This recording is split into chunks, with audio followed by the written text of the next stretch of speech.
Apurva Prasad, HDFC Securities, joins in now to get a sense from him whether he sounds as upbeat about Infosys going ahead.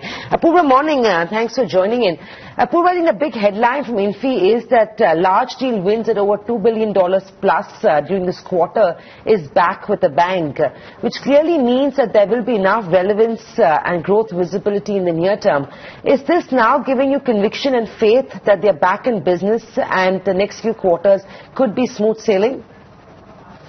Yeah, good morning. So we were convinced about the positive outlook on Infosys. In fact, we upgraded way back in February. And one of the things that we were citing was we were expecting the trajectory of large deal wins to go up, and that seems to be pretty much playing out. So I think it's very, very positive sign, the deal signings, despite the fact that you can have quarterly volatility. And you should not bake in, this as a new normal.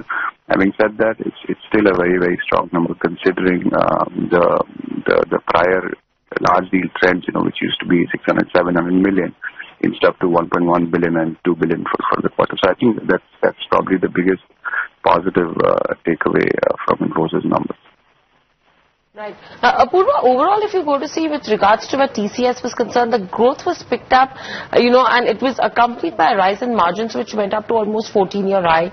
Infosys, the higher growth that we've seen has led to a pressure on margins, which are still at a 20-quarter low right now. So, in spite of the rupee depreciation, they've continued to guide for margins between 22 to 24%. Do you think this will be the strategy that Infosys will continue to focus? Yeah, so I think the management very clearly mentioned that there are investment plans that they've laid out and which they called out earlier. That's precisely the reason why they had lowered the margin guidance in the first place. So, if there is one area where they can improve, certainly it's the margins. Having said that, they had called this out earlier, and maybe second half is probably going to be where the impact is going to be a lot more. Having said that, yes, I think TCS's premium over Infosys is expected to continue. Whether you look in terms of the growth metrics or the margin differential, I think that's probably likely to continue. Apurva, staying with margins, I know before we went into these earnings, we did think that the manager of Infi might have to do a bit of a push to, control attrition. They've not gained too much on back of a weaker rupee. Do you think it's largely because a lot of this has already been reinvested into the business? Or do you think it's because of the hedging policy on the top that has limited the impact of the currency on the business? No, it's largely to do with the investments that they're making. So they had about 100 basis points impact in this particular quarter on the mid to senior level wage increases as well as higher variable payouts. There was also subcontracting expenses, which went up, and that had about a 50 basis points impact, So these would have ideally flowed through, an improved margin, but that's not the case. So I think maybe in the near term, the company can probably be operating at closer to the top end of their guided band. That's the way to look at it. But I still feel that there is an upside risk to the margin guidance over slightly medium to long term. Apurva, BFSI was relatively slow for Infosys over the last couple of quarters.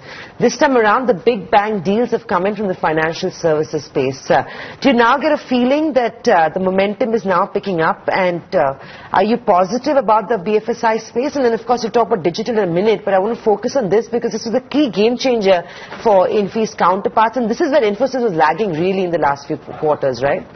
Yeah, that's true, but then they seem to be coming back. In fact, if you see, even the previous quarter, 40% of their deal TCV was in BFSI space, and that's translated into a relatively stronger performance in this quarter in the BFSI, which was more broad-based, rather than just being Northam specific. So I think overall trends in BFSI, even at an industry level, seem to be, pointing northwards. Apurva, overall, if you go to see, do you think there will be some disappointment from the investor front on the back of the higher than expected increase that we've seen in revenue growth, but that actually would not have translated into higher earnings growth? Yes, I mean, our estimates are not, we have not changed our earnings estimates too much. In fact, we have brought it down by about 2%, largely on margin reset. We've basically got margins lower. But yeah, I would say the positive would be the strong deal win that gives a very strong visibility of growth, and we are expecting company to clock in at the top end of their guided band as well as on their operating margins. Right. Apurva, overall, if you go to see with regards to valuations as well, Infosys is trading at a lower price to earnings multiple of almost 19 times if you have to talk about FY19, compared to TCS, which is almost trading at around 23 times. Now, given this kind of a large differential between the valuations of both these companies, where do you think is the valuation discount? Do you think it is wide enough now? No, I think it should probably maintain. It's probably about 22% discount that Infosys is taking over TCS.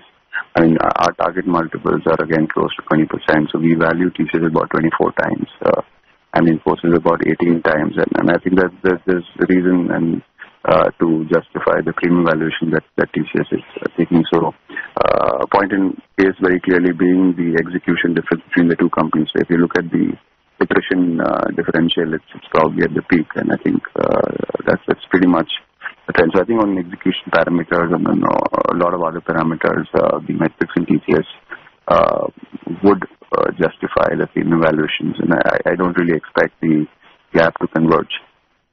Very lastly, Apurva, a very quick word on the fact that all those investments made in digital are finally paying off. Do you think that is where the alpha could be created in terms of Infi? And also in your top picking order, which are your top picks in the IT pack across large cap and mid cap IT right now? Sure. So I think investments in digital seem to be paying off. I mean, if you're looking at incremental growth, nearly all of incremental growth is coming in from digital, and that's also the case for TCS. I mean, that's going at 30-35% YOY. So I think it's pretty much a validation of their strategy in terms of digital. In terms of our top picks, pecking order, it would be TCS followed by Infosys within the large caps, and within the mid caps, we like an L&T Infotech, L&T Technologies. These are a couple of names that I can talk about, despite the fact that we have a positive view on a whole bunch of other mid caps too, but I would probably call out these two first. Right, Apurva. Great talking to you this morning. That's the word coming in. A review on Infosys and, of course, Apurva's top picks in the IT pack.